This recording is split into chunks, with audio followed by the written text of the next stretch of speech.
আমার ছোট্ট ছোট্ট বন্ধুরা, তোমরা সবাই কি করছো? ও গল্প করছো? আচ্ছা, কি গল্প করছো একটু শুনি। হ্যাঁ বলো, কে বলবে? হ্যাঁ তুমি বলো, কি গল্প করছো? ও আচ্ছা, হ্যাঁ বাঘ এসেছিল, তারপর? ও এরকমভাবে বাঘ হালুম হালুম করছিল। আচ্ছা আচ্ছা, বুঝলাম বুঝলাম। আচ্ছা তুমি কি গল্প করছো? হ্যাঁ তুমি পিছনে বলো, তুমি কি গল্প করছো গো? ও কালকে তুমি মাসির বাড়ি গেছিলে, ট্রেনে গেছিলে, তো সেখানেই কি কি দেখেছে?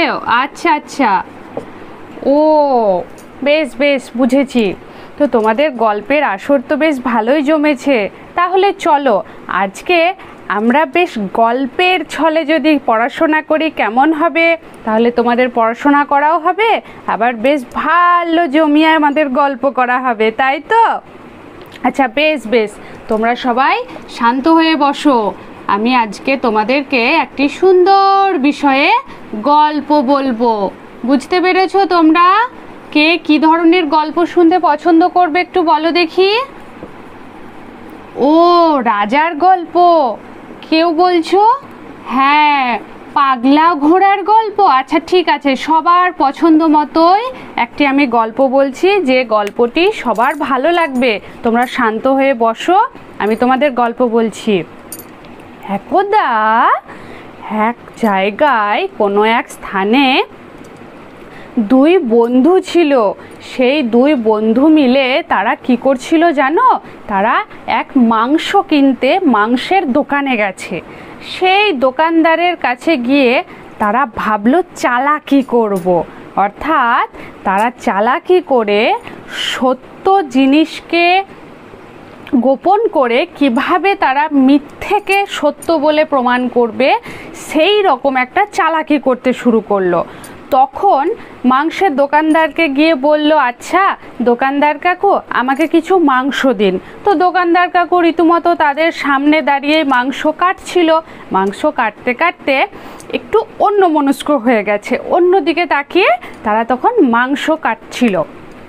আর এরা দুই বন্ধু দাঁড়িয়ে দাঁড়িয়ে দেখছে। এরা দুই বন্ধু কিন্তু ভেবেই রেখেছে যে আমরা চালাকি করব, আমরা কিছু একটা মিথ্যা করব, কিছু চুরি করব বা অন্যায় করব, এই উদ্দেশ্য নিয়েই গেছে। তখন তারা, যেই দোকানদার একটু অন্য মনস্ক হয়ে অন্যদিকে মুখ ফিরিয়েছে, তেমনি ওই প্রথম এক বন্ধু কি করেছে, মাংস চুরি করে নিয়েছে, তারপর তার পকেটে পুরে নিয়েছে। বুঝতে পেরেছো এতটুকু? আচ্ছা, ভালো লাগছে গল্পটা শুনতে? তারপর যখন দোকানদার মুখ ফিরিয়ে এভাবে দেখলো যে আরে মাংস কোথায় গেল, তখন দোকানদার ঠিক বুঝতে পেরেছে এই দুই বন্ধুরই কোনো কারসাজি হতে পারে। তখন বলল, এই আমার মাংস কোথায় গেল? তখন প্রথম বন্ধু বলছে, আমি শপথ করে বলছি আমি মাংস জানি না, অর্থাৎ আমার কাছে কোনো মাংস নেই। এরপরে যে দ্বিতীয় বন্ধু ছিল, সেই বন্ধু তখন বলছে, আমি শপথ করে বলছি আমি কোনো মাংস চুরি করিনি। তখন দোকানদার বেশ ভালোভাবেই এদের চালাকিটা বুঝতে পারলো। কিভাবে বুঝতে পারলো বলো দেখি? তাদের কথার ভঙ্গিমাতে বুঝতে পারলো।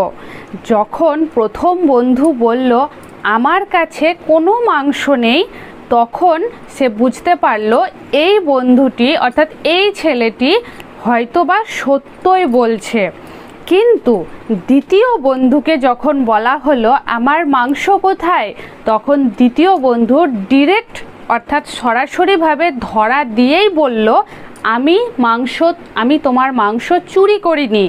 অর্থাৎ দোকানদার কিন্তু একটি বারের জন্য বলেনি যে তোমরা কেউ আমার মাংস চুরি করেছো, কিন্তু যে বন্ধু মাংস সত্যি সত্যি চুরি করেছিল, সেই বন্ধু কি করেছে, নিজেই ধরা দিয়ে কথা বলে ফেলেছে যে আমি তোমার মাংস চুরি করিনি। আর প্রথম বন্ধু সত্যভাবে বলেছিল যে আমার কাছে কোনো মাংস নেই, এভাবেই বলেছিল। তো তখন তাদের যে চালাকি অর্থাৎ শপথ করে তোমরা যে আমাকে ঠকাতে পারবে, সেই কথাটা দোকানদার একদম ভাবতেই পারেনি। তখন দোকানদার খুব অসহায়ভাবে সেই বন্ধুদেরকে বলল যে তোমরা শপথ করে আমাকে ঠকাতে পারবে? আমাকে হয়তো ঠকাতে পারলে, কিন্তু ঈশ্বরকে কখনো ঠকাতে পারবে না। ভগবানের চোখে কখনো কেউ ধুলো দিতে পারে না, তাই ভগবান সর্বদা সব কিছু দেখতে পান।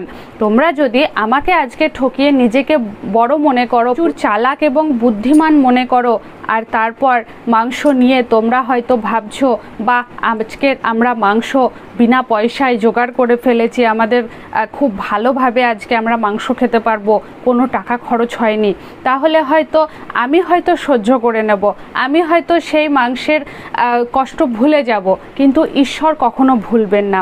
ঈশ্বরের চোখে তোমরা কখনোই ধুলো দিতে পারবে না। তো এইভাবে সেই দোকানদার আফসোস করলো, বড় অসহায়ভাবে তাদেরকে এই কথা বলেছিল। গল্পটি তোমাদের ভালো লেগেছে? হ্যাঁ, গল্পটি খুব ভালো। তাহলে এই গল্পের একটি সুন্দর নাম দেওয়া যাক। চলো, এই গল্পটির একটি সুন্দর নাম হচ্ছে সত্যর বেশে মিথ্যা। কি বললাম? সত্যর বেশে, হ্যাঁ সবাই একসাথে জোরে জোরে বলো, সত্যর বেশে মিথ্যা। ঠিক বলেছ। তাহলে এই গল্পের নাম হচ্ছে সত্যর বেশে মিথ্যা। অর্থাৎ যে বন্ধুটি মাংস চুরি করে বলেছিল যে আমি মিথ্যা বলছি না, অর্থাৎ আমার কাছে কোনো মাংস নেই, সেই বন্ধুটি সত্য বলেছিল। আর যে বন্ধুটি বলেছিল যে আমি চুরি করিনি, অর্থাৎ এই মাংসের টুকরো আমি চুরি করিনি, এইভাবে যে বন্ধুটি ধরা দিয়ে চালাকি করতে গেছিল সেই কিন্তু মিথ্যা ধরা পড়ে গেছিল। তাহলে এই গল্প থেকে আমরা কি শিখলাম বলো তো? কে বলতে পারবে? হাত তোলো। হ্যাঁ বলো। একটি বন্ধু মাংস নিয়েছিল আর অপর বন্ধু কি বলল? শপথ করে বলল। হ্যাঁ বুঝেছি, খুব সুন্দরভাবে তুমি বুঝতে পেরেছো, সেটা আমরা বুঝতে পারলাম। তো আমি এই গল্পটির যে সারমর্ম, অর্থাৎ এই গল্প থেকে আমরা প্রত্যেকে কি শিখলাম?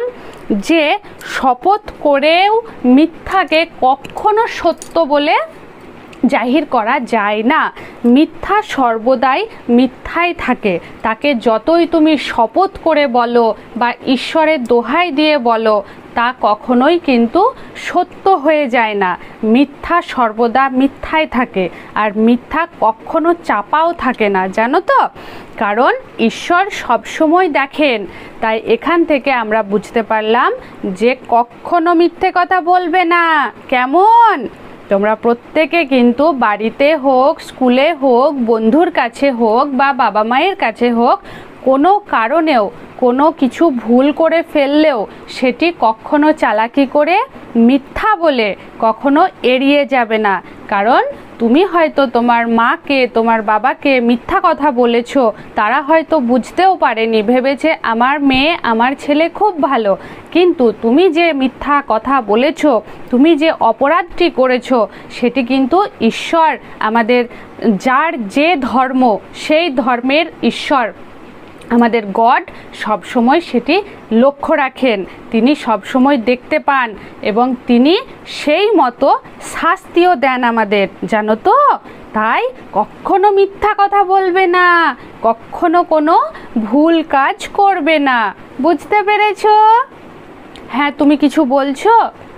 ও রাম কি বলেছে? ও তোমার পেন চুরি করেনি? আচ্ছা আচ্ছা, তুমি দেখেছো যে রাম তোমার কলমটি নিয়েছে? ও তুমি দেখেছো? আচ্ছা আচ্ছা, ওর ব্যাগ থেকেও পেয়েছো? এই রাম, তুমি এরকম মিথ্যা কথা কেন বলেছিলে? দেখো তুমি ধরা পড়ে গেছো, তোমার ব্যাগ থেকেই কলমটি পাওয়া গেছে। তাহলে বুঝতে পেরেছো রাম আজকে যেরকম ভুল করলো, এরকম ভুল তোমরা কেউ করবে না। ঠিক আছে? আচ্ছা, আজ তবে এতটুকু। অন্যদিন অন্য কোনো বিষয় নিয়ে আলোচনা করব।